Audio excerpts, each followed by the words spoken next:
సంవత్సరాల తరబడి ఎన్ని మందులు వాడినా మీ మోకాల నొప్పులు తగ్గట్లేదా? ప్రాణ పెయిన్ క్లినిక్ లో అత్యాధునిక చికిత్స. 5 ఎకరాల కంటే ఎక్కువ భూమి ఉన్న రైతుకు ఎందుకు రైతు భరోసా డబ్బులు వేయాలి?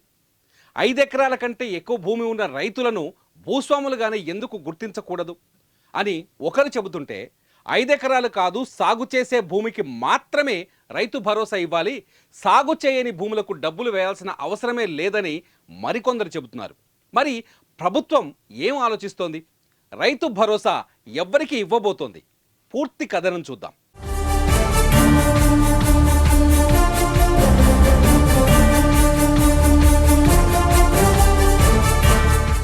కేసీఆర్ ఇచ్చిన రైతు బంధుకు రేవంత్ రెడ్డి ఇవ్వబోయే రైతు భరోసాకు తేడా ఏంటి?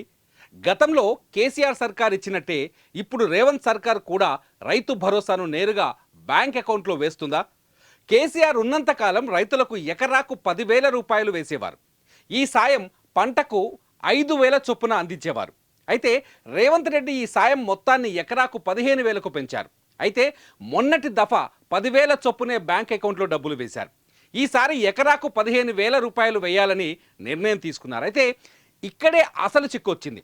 ఎలాంటి రైతులకు ఎకరాకు 15,000 రూపాయలు పంట సాయం అందించాలి అన్నది సర్కారుకు అంతు చిక్కడం లేదు. అందుకే మొన్నటి కేబినెట్ భేటీలో మంత్రివర్గ ఉపసంఘాన్ని ఏర్పాటు చేశారు సీఎం రేవంత్ రెడ్డి. ఈ కమిటీ ఏ రైతుకు భరోసా ఇవ్వాలి, ఏ రైతుకు ఇవ్వద్దు, ఏ భూమికి రైతు భరోసా అందించాలి, ఏ భూమికి ఇవ్వద్దు అన్నది తేల్చబోతోంది. జూలై 15వ తేదీలోపు మంత్రివర్గ ఉపసంఘం ఈ నివేదికను ప్రభుత్వానికి ఇవ్వబోతోంది. అందుకోసం రాష్ట్రంలోని అన్ని ప్రాంతాల్లో రైతులు, మేధావులు, ఇతర వర్గాల నుంచి అభిప్రాయాలను సేకరిస్తోంది. అయితే ప్రజల నుంచి అనేక అభిప్రాయాలు వ్యక్తమవుతున్నట్టుగా తెలుస్తోంది. కేవలం 5 ఎకరాల వరకు మాత్రమే రైతు భరోసా ఇవ్వాలని, 5 ఎకరాల భూమికి మించిన వారికి రైతు భరోసా ఎందుకు ఇవ్వాలి అనే ప్రశ్న అనేక మంది నుంచి వ్యక్తమవుతోంది. 5 ఎకరాల లోపు భూమి ఉన్న వాళ్ళంతా పేద మధ్యతరగతి రైతులే ఉంటారు. వ్యవసాయం వారికి భారంగానే ఉంటుంది. అప్పుల్లో కూరుకుపోయి ఉంటారు.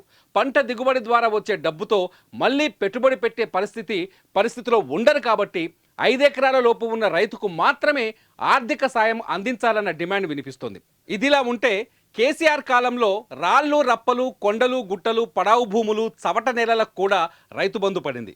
చిన్న రైతు, పెద్ద రైతు అన్న తేడా లేకుండా ప్రతి రైతుకు పంటకు బ్యాంకులో ఎకరాకి 5,000 చొప్పున డబ్బులు వేశారు. ఇప్పుడు అలా కాకుండా కేవలం సాగు చేసే భూములకు మాత్రమే డబ్బులు వేయాలని, సాగు చేయని భూములకు డబ్బులు వేయొద్దనే ప్రతిపాదన కూడా తెరపైకి వస్తోంది. అంటే ఒక రైతుకు 20 ఎకరాల భూమి ఉంటే అందులో 10 ఎకరాలు మాత్రమే పండించి మిగతా భూమిని వదిలేస్తే పంట పండించే 10 ఎకరాలకు మాత్రమే రైతు భరోసా వేయాలని చెబుతున్నారు. దీనివల్ల భూమిపైన సాగు చేసే ప్రతి రైతుకు న్యాయం చేసినట్టు అవుతుందని, అందులో చిన్న రైతు, పెద్ద రైతు అన్న తేడా చూడొద్దని, ప్రతి రైతుకు ప్రభుత్వం నుంచి ఆర్థిక సాయం అందుతుందన్నది ఈ ప్రతిపాదన చేస్తున్న వారి వాదన. ప్రస్తుతానికి మంత్రివర్గ ఉపసంఘం ముందుకు 5 ఎకరాలకు కటాఫ్ చేయాలనే ప్రతిపాదనతో పాటు సాగు చేసినంత భూమికి సాయం అందించాలన్న ప్రతిపాదన కూడా వచ్చినట్టు తెలుస్తోంది. రైతు భరోసా పైన సరైన నిర్ణయం తీసుకునేందుకు ఇప్పటికే మంత్రివర్గ ఉపసంఘం క్షేత్రస్థాయి నుంచి సర్వేలు చేస్తోంది. ప్రత్యేక ఫార్మాట్లో రైతుల అభిప్రాయాలను సేకరిస్తోంది. అంతేకాదు కొన్ని చోట్ల పంట భూములను కూడా పరిశీలిస్తోంది. అయితే సాగు చేసే భూమికి మాత్రమే పంట సాయం అందించాలి అంటే ఏ రైతు ప్రతి పంటకు ఎంత భూమిని సాగు చేస్తున్నారు, ఎంత భూమిని వదిలేస్తున్నారనే లెక్కలు తేల్చడం మాత్రం ఇక్కడ కష్టంగా కనిపిస్తోంది. దీనికి ఎలాంటి మెకానిజాన్ని తయారు చేస్తారో చూద్దాం. మొత్తంగా జూలై 15వ తేదీ లోపు రైతు భరోసా పైన క్లారిటీ రావడం ఖాయమని తెలుస్తోంది.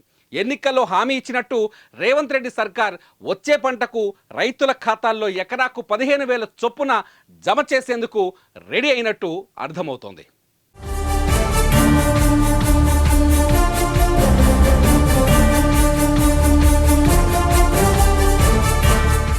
సుమన్ టీవీలో మీ పర్సనల్ అండ్ బిజినెస్ ప్రమోషన్స్ కోసం కింది నెంబర్కి కాంటాక్ట్ చేయండి.